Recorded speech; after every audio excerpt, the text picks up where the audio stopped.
Dalam dunia sales atau dunia distribusi, kita selalu mengenal 3 parameter penting yang harus kita ketahui untuk membidik new customer. Yang pertama adalah customer jangka pendek. Customer jangka pendek ini memiliki sifat penawaran yang lebih mudah, lebih simple, dari mulai approaching sampai closing deal itu relatif singkat waktunya, karena customer ini secara birokrasi tidak memiliki birokrasi yang kompleks. Secara struktur organisasi pun tidak memiliki struktur organisasi yang rumit. Jadi Anda datang ke lokasi, approach produknya, ketemu dengan PIC-nya mudah, simple, dan langsung bisa point to point menyampaikan penawaran tanpa harus buat janji dulu, tanpa harus menunggu VIC-nya datang dulu, tanpa harus by phone dulu atau by email dulu. Jadi Anda on the spot langsung ketemu di lokasi itu bisa. Itulah customer jangka pendek. Kalau customer jangka menengah adalah customer yang memiliki rentan waktu lebih lama dibandingkan dengan jangka pendek, memiliki kerumitan yang lebih rumit dibandingkan dengan customer jangka pendek, lebih birokrasi, struktur organisasinya lebih memiliki standarisasi yang berbeda dibandingkan dengan customer jangka pendek. Contoh, misalnya Anda harus menawarkan produk yang tadinya bisa langsung on the spot, ini nggak bisa.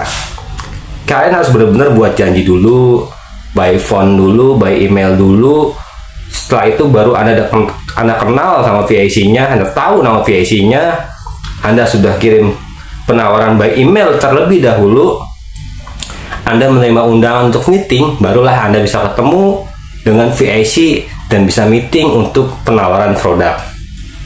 Dan prosesnya pun agak panjang, dari mulai Anda kasih proposal, kasih fresh list, terus kasih sampel, dan menunggu lagi untuk update-nya. Barulah ada keputusan closing deal atau not yet deal. Nah, lanjut lagi customer jangka yang ketiga adalah customer jangka panjang. Nah, ini lebih rumit lagi dibandingkan dengan customer jangka menengah. Kalau kita kasih waktu, customer jangka pendek mungkin butuh waktu approach sampai dengan hasilnya 1 sampai 2 minggu paling lama. Customer jangka menengah mungkin 1 bulan. Kalau customer jangka panjang ini mungkin bisa 3, 4, bahkan sampai 6 bulan baru ada hasil gitu.